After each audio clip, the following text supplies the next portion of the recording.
माही एक बारे भूपत मन माही।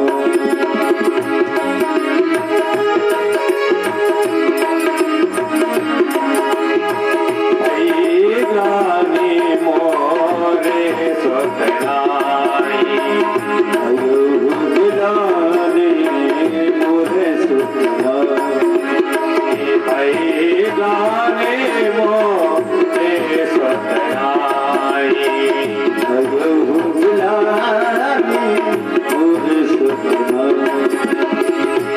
एक बार भूपति मन माही एक बार भूपत मन माही भई ग्लानि मोरे सतनाई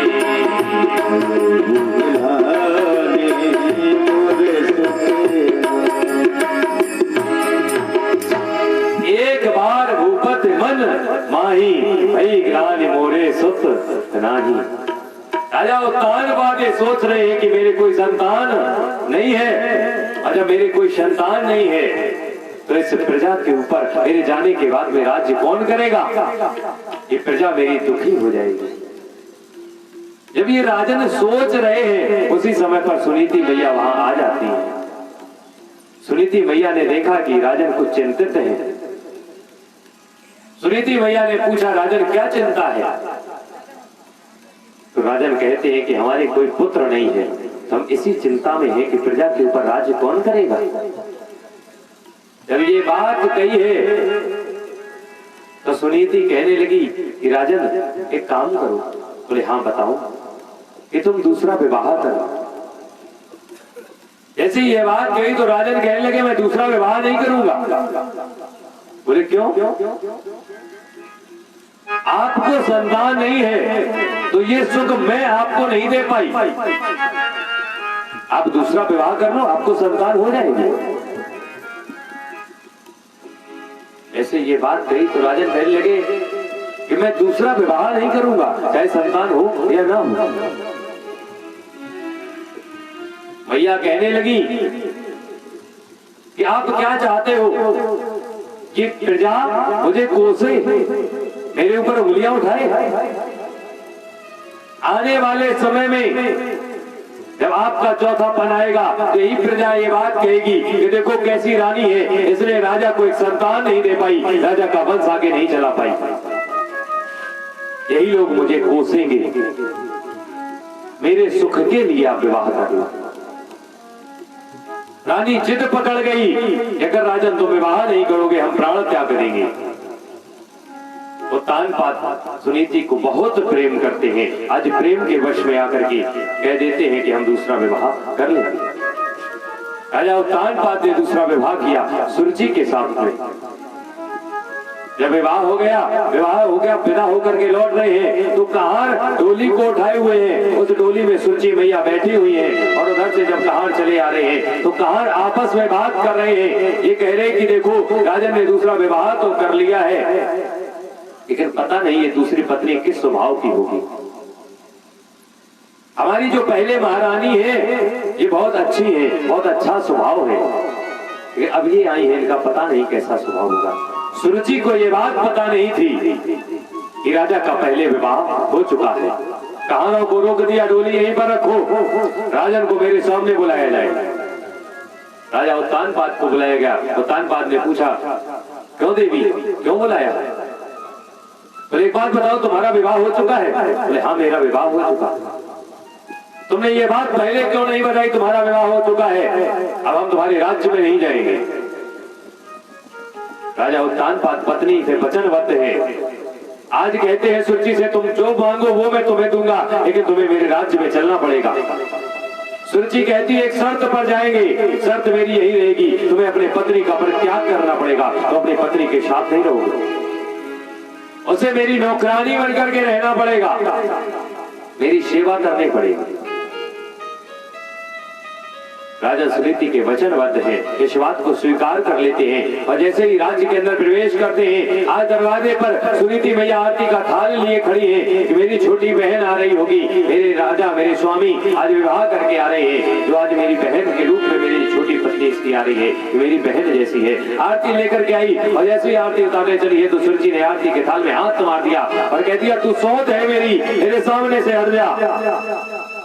सुरुचि एक तरफ खड़ी हो गई और तानपाद सुनीति के सामने गए, हाथ जोड़ दिए, कहते हैं कि देवी आज मेरे इस कृत्य के कारण तुम्हारा अपमान हो रहा है। सुनीति कहती है कि राजन मेरा अपमान नहीं है, जिससे आपको वंश का दीपक मिलेगा, अगर वो मेरा अपमान भी कर देती है तो मेरे लिए सम्मान की बात है, इसमें मेरा कोई अपमान नहीं है, आपका नाम चलेगा। राजा उत्तानपाद ने कहा सुरुचि की ये शर्त है कि तुम्हें नौकरानी बनकर रहना पड़ेगा। सुनीति कहने लगी इससे बड़े सौभाग्य की क्या बात होगी जो इस वंश को कुल दीपक देगी, मेरी छोटी बहन है, आज बड़ी बहन को छोटी बहन की सेवा करने का मौका मिलेगा, इससे ज्यादा बड़ी बात मेरे लिए क्या होगी। ये सुनीति है जो अपने परिवार के वंश के लिए कुछ भी कर सकती है। आज घर के कपड़े धोती है, भोजन बनाती है और आराम से रहने लगी है। राजा उत्तानपाद सुनीति से मिल नहीं पाते, कभी पूछ नहीं पाते तुम्हें कष्ट है या नहीं है। एक दिन की बात है, सुरुचि सो करके नहीं उठ पाई है, सुनीति मैया उठ चुकी हैं, ये कपड़े धो करके अट्टालिका पर कपड़े पसार रहे हैं और तानपाद ने देखा कि सुरुचि नहीं जागी है, हम जाकर के सुनीति से दो बात कर लें, पूछ ले उसके हालचाल कैसे हैं। राजा अट्टालिका पर चले जाते हैं और सुनीति से बात करने लगते हैं, उतने में सुरुचि जाग जाती है, देखती है कि राजा सुनीति के पास बात कर रहे हैं, तो सुरुचि खरी खोटी सुनाने लगती है और कहती है कि मेरे पीठ पीछे तो अपने सौत से बात कर रहे थे, पता नहीं जब मैं सो जाती हूँ तुम क्या गुल खिलाते हो, तुम्हें इसी क्षण इसको घर से बाहर निकालना पड़ेगा, नहीं निकालोगे तो मैं प्राणों का त्याग कर दूंगा। सुनीति राजन से कहने लगी कि राजन मैं राज्य छोड़ करके वन में चली जाऊंगी, लेकिन सुरुचि को मृत्यु न आने दो, क्योंकि ये वंश का दीपक देगी। आज सुनीति मैया राज्य छोड़ करके वन की तरफ चली गई, छोटी सी कुटिया बना ली है, उस कुटिया में ये रहने लगी। उसी कुटिया में एक दिन संत आते हैं, संत का सुनीति मैया बहुत सेवा करती हैं, और जब सेवा करती है तो संत प्रसन्न हो जाते हैं और संत कहते हैं कि देवी कुछ वरदान मांग लो, जब एक आप वरदान मांग लो तो ये सुनीति कहती है कि महात्मन अगर वरदान देना चाहते हो तो बस एक कितनी कृपा कर दो कि मेरी छोटी बहन है, अभी तक उसे कोई संतान नहीं हुई है, मुझे ये आशीर्वाद दे दो कि मेरी छोटी बहन को एक संतान हो जाए। अपने लिए नहीं मांगा है, उस सुरुचि के लिए मांगा। आज संत ने भाव देखा है, आशीर्वाद दे दिया कि तुमने जो मांगा वो तुम्हें मिलेगा। संत वहां से चले गए। एक दिन उत्तानपाद राजा आखेट के लिए निकलते हैं और निकलते निकलते जा रहे हैं, रात हो गई है, बारिश होने लगी, तो ये सुनीति मैया के आश्रम में ठहर जाते हैं, रात्रि वहां पर विश्राम करते हैं। रात्रि विश्राम करने से सुनीति मैया के गर्भ में बालक आ जाता है और जो संत ने आशीर्वाद दिया था उस आशीर्वाद से सुरुचि मैया को भी गर्भ हो जाता है। आज दोनों माताएं गर्भवती हैं, समय आया और समय आने पर सुरुचि मैया ने एक बालक को जन्म दिया है और सुरुचि मैया ने भी एक बालक को जन्म दिया। सुरुचि मैया का जो बालक है उसका नाम उत्तम रखा गया और सुनीति मैया का जो बालक है उसका नाम ध्रुव रखा गया। ध्रुव बालक धीरे धीरे बड़ा होने लगा, इधर उत्तम भी धीरे धीरे बड़ा हो रहा है, लेकिन ध्रुव जब अपने वन में जो और लोग रह रहे हैं उनके साथ में जब खेलने के लिए जाता है तो सब लोग इसे धक्का मार देते हैं कि जाओ, जब तक तुम्हारे पिता का कोई मालूम नहीं है, पिता का पता नहीं है, तुम यहां से भाग जाओ। ये रो करके अपनी माता के पास में आता है कि मैया मेरे पिता कौन है। मैया कहती है आज मुझे अपने पिता की याद क्यों आई, क्या पिता की कहीं कमी महसूस कर रहे हो, क्या मैंने पिता जैसा तुम्हें प्यार नहीं दिया, या पिता जैसा तुम्हें सुख नहीं दिया। ध्रुव कहते नहीं भैया, हो सकता है कि पिता मुझे जो प्रेम करता वो शायद कम रह जाता, लेकिन तुमने पिता और माता दोनों का प्रेम दिया, आपके प्रेम में हम कभी उंगली नहीं उठा सकते। लेकिन समाज के लोग कहते हैं कि तुम्हारा पिता नहीं है तो तुम्हें अपने हम साथ नहीं रखेंगे। इन समाज के लोगों का मुंह बंद करना है, इसलिए मुझे ये बता दो कि हमारा पिता कौन है। जैसे ये बात कही तो सुनीति मैया कहती है कि ध्रुव, तुम्हारा पिता जो राजा उत्तानपाद है वही तुम्हारे पिता है। सत्य बात यही है कि माता ही सत्य होती है और पिता विश्वास होता है। माता सत्य है, पुत्र को कभी नहीं बताना पड़ता कि ये तुम्हारी माता है, लेकिन पुत्र को ये बताना पड़ता है कि ये तुम्हारे पिता है, क्योंकि पिता विश्वास पर होता है। माता ही जानती है कि इस पुत्र का पिता कौन है। माता जिस तरफ उंगली उठा देगी पुत्र उसी को अपना पिता मानेगा। क्यों? पिता विश्वास पर टिका हुआ कि ये तुम्हारा पिता है। ध्रुव से कह दिया कि तुम्हारा पिता राजा उत्तानपाद है, तो ध्रुव कहने लगे मैं अपने पिता के पास में जाऊंगा। जब ये कहा है तो मैया कहने लगी अपने पिता के पास जाओगे, किस लिए जाओगे? क्या कोई कमी है? बोले नहीं मैया, कोई कमी नहीं है, लेकिन एक पुत्र का कुछ फर्ज बनता है। आपने अपना फर्ज निभाया, इस पुत्र का पालन पोषण किया है, लेकिन एक पुत्र का फर्ज बनता है कि मेरी मैया को अब सुख मिले। आप एक राजा की पत्नी हो और राजा की पत्नी होते हुए तुम वन में रह रही हो, एक कुटिया के अंदर रहती हो और अपने हाथ से भोजन बनाती हो, वनों की लकड़ियां काट करके लाती हो, इस धरा पर जमीन पर सोती हो, इस कठोर जमीन पर सोती हो, तो राजा की पत्नी हो, तुम्हारे पास में सेविकाएं होनी चाहिए। आज एक पुत्र का ये फर्ज बनता है कि मैया को वो सुख दे। आज हम पिता के पास में जाएंगे और पिता से पूछेंगे कि आखिरकार मेरी मैया वन में क्यों रह रही है। मुझे राज्य नहीं चाहिए, मुझे राजा नहीं बनना मैया, लेकिन मैं ये चाहता हूं कि मेरी मैया वन को छोड़ करके अब राजमहल में रहने लगे। कौन सा अपराध मेरी मैया ने किया है जिसके कारण मेरे पिता ने मेरी माता का तिरस्कार कर दिया। आज ध्रुव राज दरबार की तरफ चल दिए हैं और वहां से ये चले आ रहे हैं, और जैसे ही चले आ रहे हैं तो राज दरबार के अंदर प्रवेश किया है। राज सिंहासन पर राजा उत्तानपाद बैठे हुए। ये दाशुरचे पुत्रम कमारोपलालयम नार उत्तमम नार रुक्षन्तम ध्रुव राजा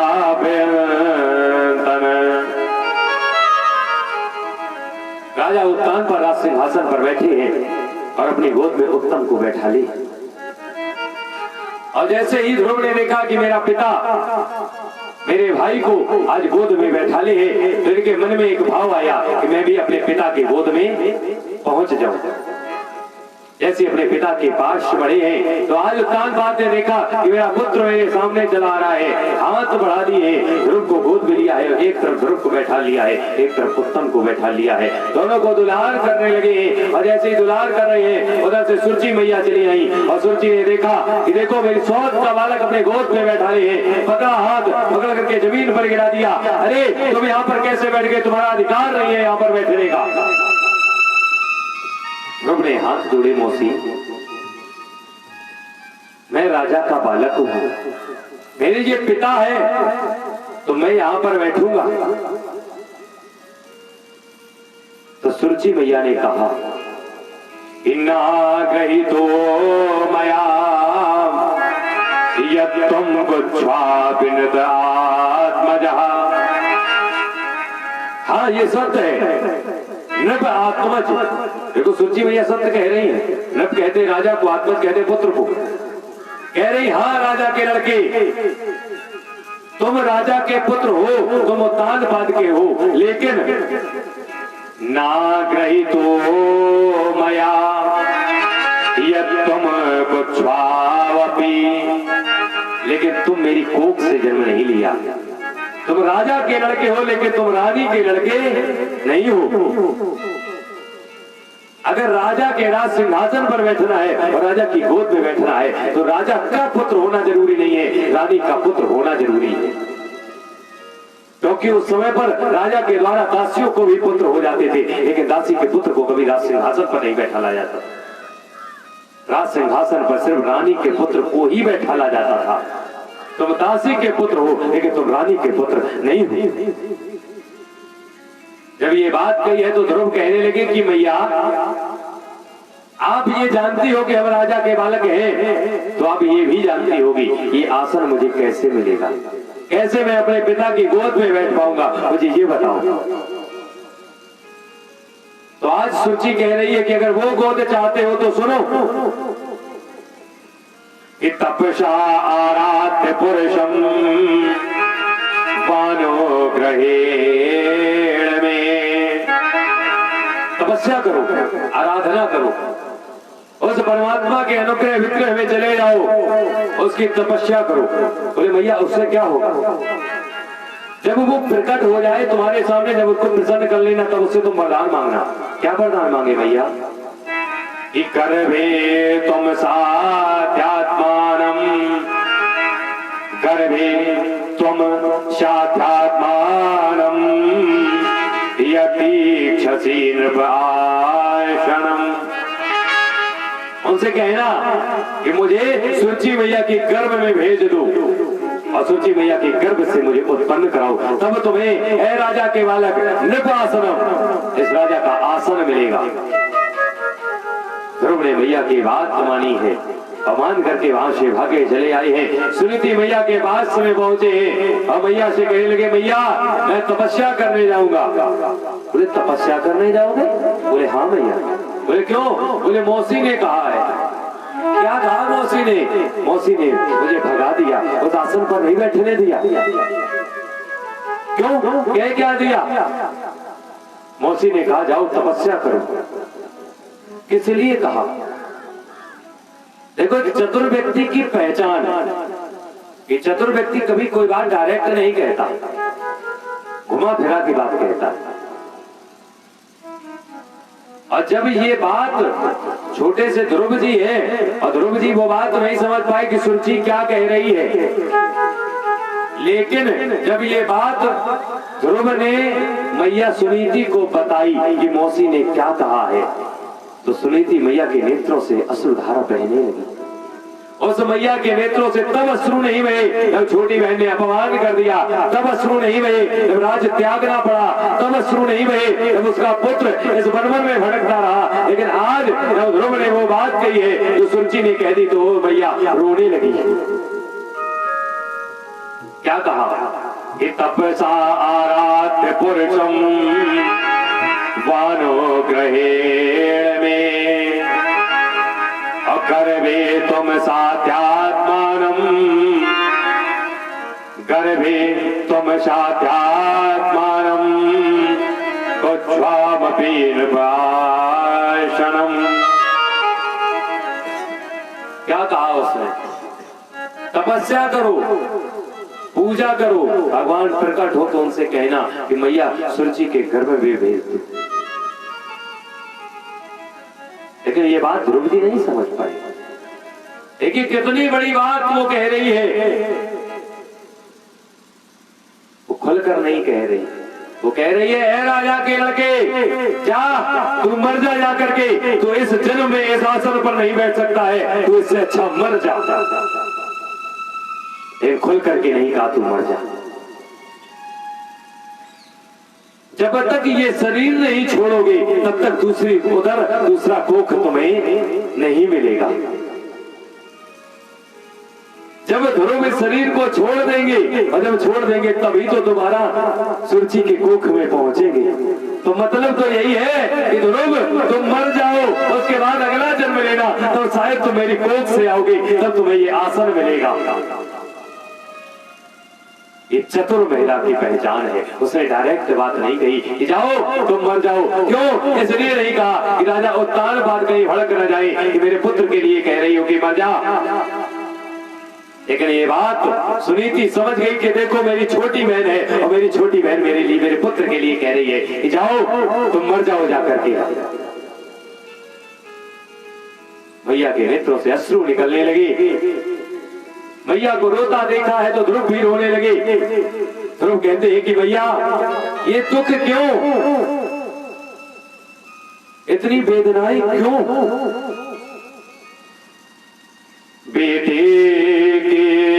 पर हाथ फेर, उसका दुखारी माता ने, और सुख कैसे मिल सकता बेटा, जब दुख लिख दिया विधाता ने। जिसके हिस्से में विधाता ने दुख लिख दिया है बेटा, वहां पर सुख नहीं मिल सकता।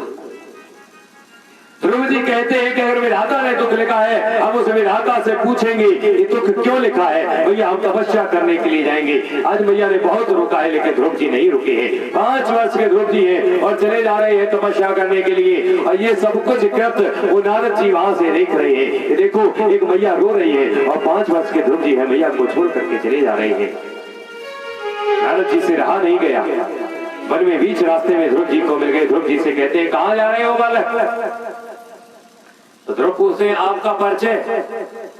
बोले हम नारद। आप कहां जा रहे हो। ध्रुव जी कहते हैं भगवान की तपस्या करने के लिए, भगवान को प्रसन्न करने के लिए। तो नारद कहते हैं नहीं, तो भगवान की तपस्या ना करो, जाओ तुम पहले मैया की सेवा करो, मैया को तुम्हारी जरूरत है।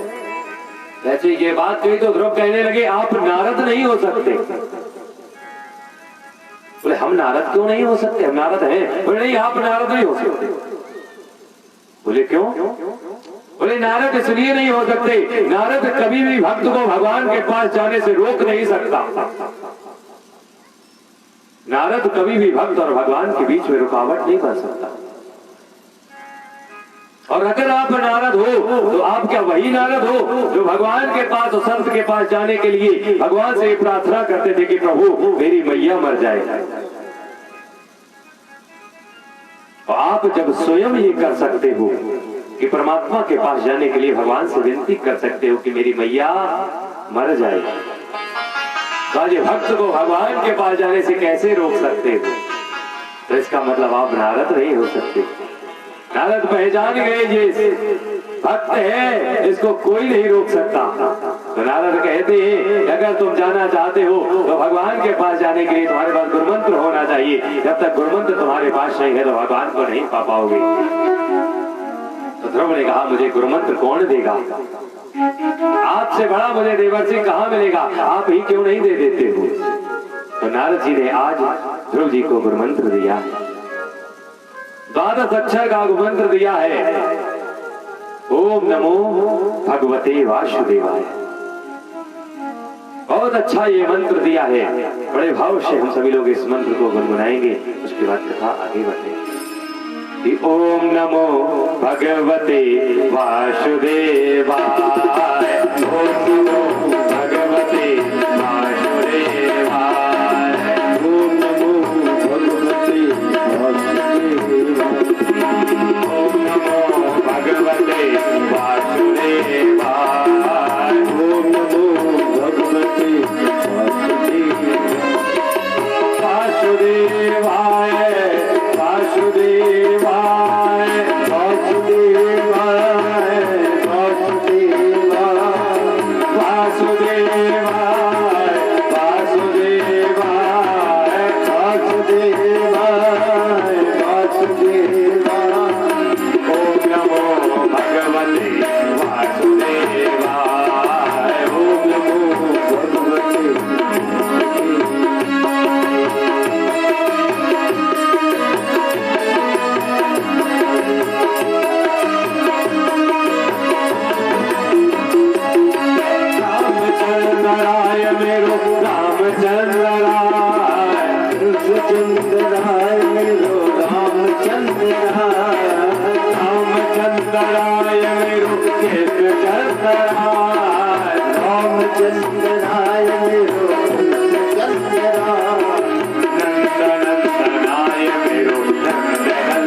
कृष्ण बल्लभाय वे कृष्ण बल्लभाय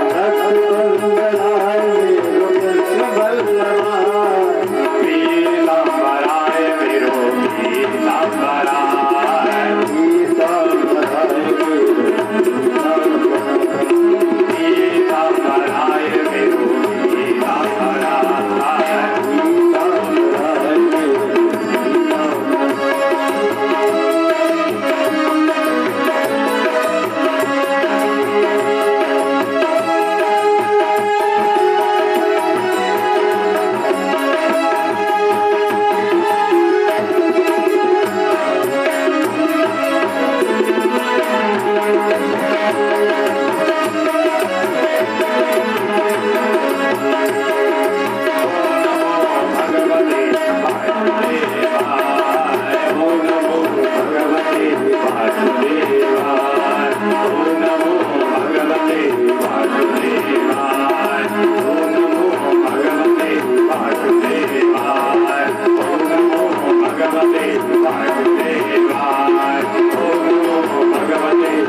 भगवते वासुदेवाय।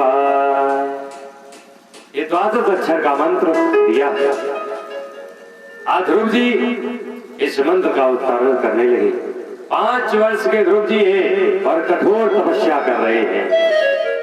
इतिरात्रांते प्राप्ते कपित्थवदराशन आत्मव्रतनुसारेण माशं नित्ये अर्चन हरिम। तिरात्रांते पहले महीने में 3 दिन का अंतर रखते हैं और कैथा और वीर खाते हैं। 1 महीने तक तो ये चलता रहा। दूसरा महीना जैसे ही आया तो 6 दिन का अंतर करना प्रारंभ कर दिया। 6 दिन के अंतर में फल भी छोड़ दिए, सिर्फ ये पत्ते खाने लगे। जो पेड़ों के पत्ते नीचे गिरते हैं वो ये खाने लगे। जैसे ही इनका 3रा मास लगा है तो 3रे मास में 9 दिन का अंतर कर दिया और ये पानी सिर्फ पीने लगे। ना फल है ना पत्ते हैं, सिर्फ पानी। 4था मास लगा और जैसे ही 4था मास लगा है तब तो पानी भी छोड़ दिया। क्या कह रहे हैं कि सिर्फ वायु का भक्षण कर रहे हैं, सिर्फ वायु।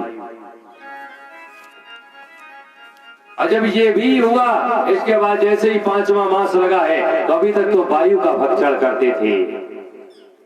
इन्होंने पूरे चौथे महीने में 12 दिन का अंतराल किया था और 5वें महीने में बिल्कुल ही अंतराल बंद कर दिया। वायु को ही पीना बंद कर दिया, श्वास रंध को रोक लिया, बिल्कुल रोक लिया कि श्वास ही नहीं लेंगे।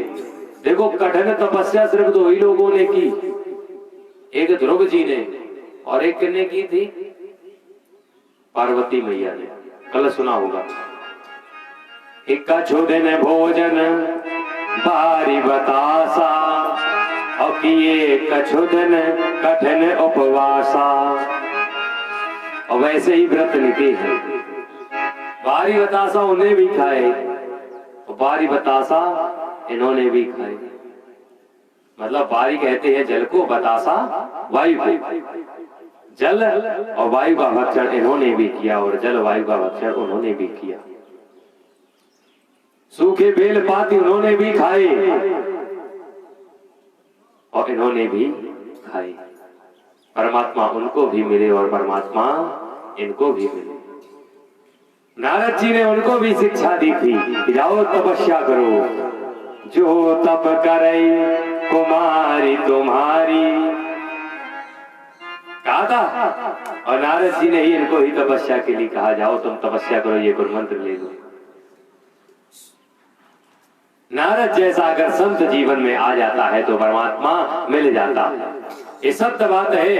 बचपन में माँ, जवानी में महात्मा, तो बुढ़ापे में परमात्मा मिल जाएगा। जिसके जवानी में माँ नहीं है, उसके बचपन में माँ नहीं है तो जवानी में महात्मा नहीं मिलेगा, और अगर जवानी में महात्मा नहीं मिलेगा तो बुढ़ापे में परमात्मा नहीं मिल सकता। आज माँ और महात्मा जब मिल चुके हैं तो परमात्मा जरूर ध्रुव जी को मिलेगा। ध्रुव जी ने श्वास रंग को रोक लिया है, सारे देवता घबराने लगे कि ऐसी कठोर तपस्या। आज सब परेशान है, भगवान के पास गए हैं कि प्रभु तुम्हारा भक्त है, इसको जाओ दर्शन दो। तो प्रभु कहते हैं वो तो दर्शन कर रहा है। जब इन्होंने श्वास रंग को रोका था तो भगवान की अद्भुत छटा इनके हृदय में विराजमान हो चुकी थी। आज ध्रुव जी उसी छटा के दर्शन कर रहे थे और नेत्र नहीं खोल रहे थे। देवताओं ने बहुत विनती की है, तो आज भगवान जी ध्रुव जी के सामने खड़े हुए हैं और ध्रुव से कहते, ध्रुव नेत्र खोलो। जैसे ध्रुव से कहा नेत्र खोलो, लेकिन ध्रुव नेत्र नहीं खोल रहे। क्यों? सोच रहे कि अगर मैंने नेत्र खोल दिए तो अंदर जो हम भगवान के दर्शन कर रहे हैं वो भगवान कहीं चले जाएंगे, हम दर्शन फिर किसके करेंगे। तो भगवान ने अंदर की जो छटा है उसको लुप्त कर दिया, और जैसे ही लुप्त किया है तो ध्रुव नेत्र खोल दिए और इधर उधर ढूंढने लगे वो परमात्मा कहाँ चला गया। और जो अंदर दर्शन कर रहे थे वही परमात्मा सामने दिख जाता है। हाथ जोड़ते हैं कि प्रभु धन्य हो गया मैं। स्तुति करना चाहते हैं लेकिन स्तुति नहीं कर पा रहे। क्यों? 5 वर्ष के शब्द नहीं है, कहे तो कहे क्या। भगवान ने देखा हमारा भक्त हमसे कुछ कहना चाहता है, तो कृतांजलि ब्रह्ममयेन कंबुना अपस्पर्श बालम कृपया कपोले। भगवान ने अपना शंख लिया है और ध्रुव जी के कपोल में गाल में स्पर्श करा दिया, और जैसे स्पर्श कराया तो मूकम करोति वाचालम अपंगुम लंघ्यते गिरिम यत्कृपातम् अहं वन्दे परमानंदम माधवम। जब उसकी कृपा हो जाती है तो मूक भी वाचाल हो जाता है, जो बोल नहीं पाता तो वो बोलने लगता है। तो आज जैसे ही वो संघ का स्पर्श कपोल में हुआ है तो ध्रुव जी के अंदर वाणी पहुंच गई है, सब शास्त्र अंदर समाहित हो गए हैं। अब ध्रुव जी स्तुति करेंगे। ध्रुव जी ने हाथ जोड़े और ध्रुव जी कहते हैं कि प्रभु योऽन्तः प्रविश्य मम वाचमिमां प्रसुप्ताम् और सजीवयत् खिल शक्तिधरा स्वधाम्ना और अन्यास्त्र हस्तचरण श्रवण त्वगादीन् और प्राणा नमो भगवते पुरुषाय तुभ्यम्। मानो कहते हैं यो अंतः, आप यो अंतः मेरे अंतःकरण में प्रवेश कर गए। यो अंतः प्रविश्य मम वाचमिमां, मेरी वाणी प्रसुप्ताम, सोई हुई वाणी जो थी उसको क्या किया? सजीव, इसको जगा दिया है। सजीव यद खिल शक्ति, शक्ति दे दी है। धरा शुद्धाम्ना, अपने राम की कृपा के अनुसार। तो प्रभु हम क्या करते हैं कि अन्यास हस्त, अपने हाथों से आपकी स्तुति करते हैं। आपका गुणगान मैंने सुना है, श्रवणात् गादीन गा रहे हैं। अन्यास हस्त चरण श्रवणात् गादीन, क्या कह रहे हैं? प्राणा नमो भगवते पुरुषाय तुभ्यम्। हे प्रभु हम आपको प्रणाम करते हैं, आपने इस निर्जीव के अंदर सजीवता ला दी है। मेरी वाणी के अंदर बोल नहीं थे, आपने बोल भर दिए हैं। तो भगवान कहते हैं ध्रुव कुछ मांग लो। तो ध्रुव कहते हैं प्रभु हमें कुछ नहीं चाहिए। बोले क्यों? बोले जिन्हें आप मिल गए हो उसे अब कुछ चाहने की जरूरत नहीं। जैसे मान के चलो गांव में किसी के पास में नोट छापने की मशीन मिल जाए और उसके पास जाओ और उससे कहो भैया 1,00,000-2,00,000 रुपए दे दो, ये होशियारी है। या उससे ये कहो कि भैया घंटा खाने के लिए मशीन हमें दे दो, तो जितने मना मुद्दे छाप लो। मानो ध्रुव जी कह रहे जब आप साक्षात मिल गए हो तो हम अब इच्छा क्या रखें? जो सब कुछ दे सकता है जब वही मिल गया है तो मांगने की क्या आवश्यकता? तो परमात्मा कहते हैं कि ध्रुव तुम ये चाहते थे कि तुम्हें राज्य मिल जाए, तुम्हें राज हम देंगे, तुम राजा बनोगे, बन जाओ। लेकिन ध्रुव कहते हैं ना आसरा इस जहां का मिले ना मिले। प्रभु सुनो कि आसरा इस जहां का मिले ना मिले, मुझको तेरा सहारा सदा